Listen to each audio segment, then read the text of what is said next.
High in the French Alps, where granite peaks tear at the sky and silence reigns absolute, lies a frozen world that civilization has forgotten.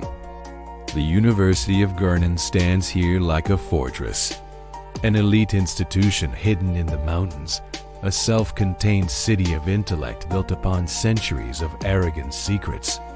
One gray October morning, a young glaciologist climbing the sheer cliffs discovers a horrific anomaly embedded deep within the rock face, suspended high above the valley floor. It is a human body, naked, mutilated with surgical precision, twisted into a perfect fetal position as if the killer intended to return him to the womb of the mountain itself. Paris sends its most formidable hunter, Commissaire Pierre Niémans, a legend of the super police, brilliant but volatile, a man barely holding back his own violent nature. Niémans arrives in Guernon looking for redemption, eager to escape a disciplinary hearing in the capital. Instead, he finds a nightmare waiting for him in the freezing fog. The cruelty of the crime is absolute. The victim's eyes have been removed, his hands amputated. Even the water found in his wounds is chemically impossible, hinting at acid rain from another time. The victim was Remy Caillois, 25 years old, the chief librarian.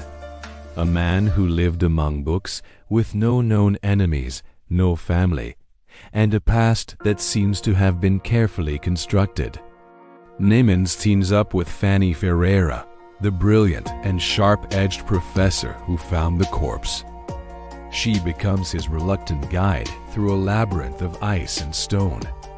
They discover that the university is a closed ecosystem.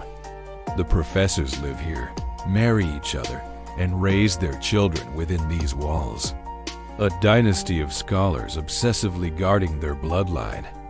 The local coroner reveals a terrifying truth hiding behind the prestige. Generations of isolation have caused genetic mutations. Physical and mental disorders are spreading through the faculty like a silent plague. Investigating the library tower, Niémans uncovers Caillois' thesis. It isn't just about books. It's a study of the university's masters, revealing a hidden obsession with genetic perfection. But Niémans is fighting his own war. He is paralyzed by a phobia of dogs and plagued by sudden rages. In this hostile environment, his control begins to fracture. The investigation hits a wall of silence. From the rector to the students, everyone protects the institution. Every question Niémans asks is met with arrogance, evasion, or lies. Meanwhile, 200 miles away in the sweltering heat of Sizac, a completely different investigation begins, seemingly unrelated to the horror in the Alps. The contrast is stark. Here, the landscape is made of limestone hills, dry earth, and blinding sunlight, baking a small provincial cemetery under the autumn glare. Enter Lieutenant Karim Abdouf, 29, Arab, dreadlocked, an orphan from the violent suburbs of Paris, a former car thief turned cop who knows the streets better than the academy. A bizarre crime has occurred.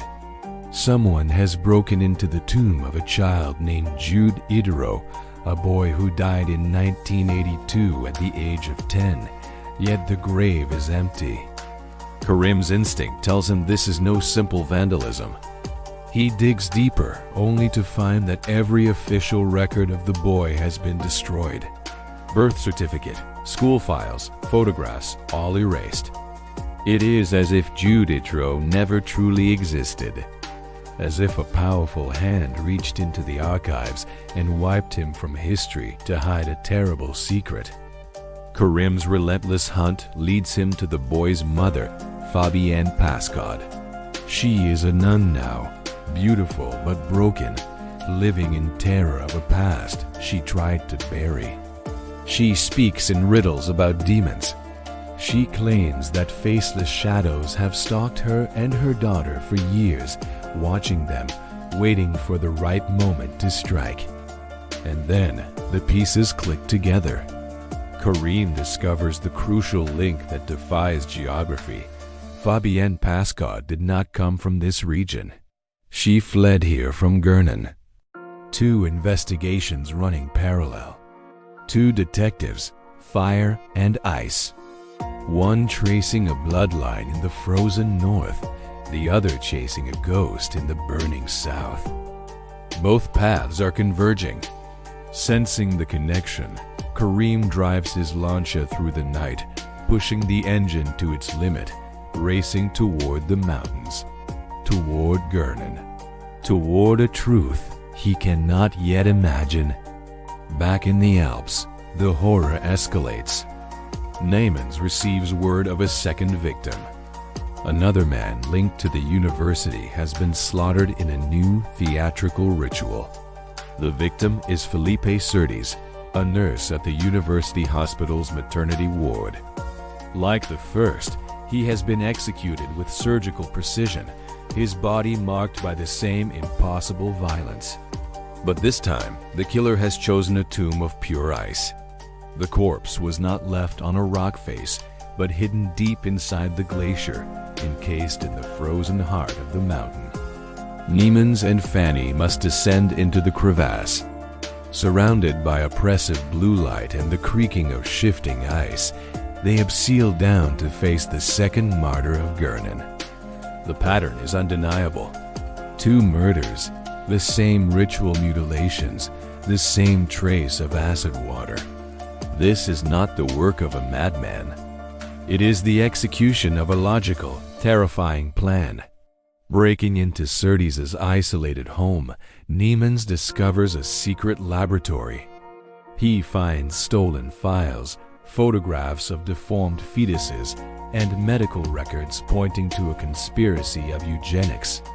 And there, scrawled on the wall in fresh blood, is the message that ties the madness together.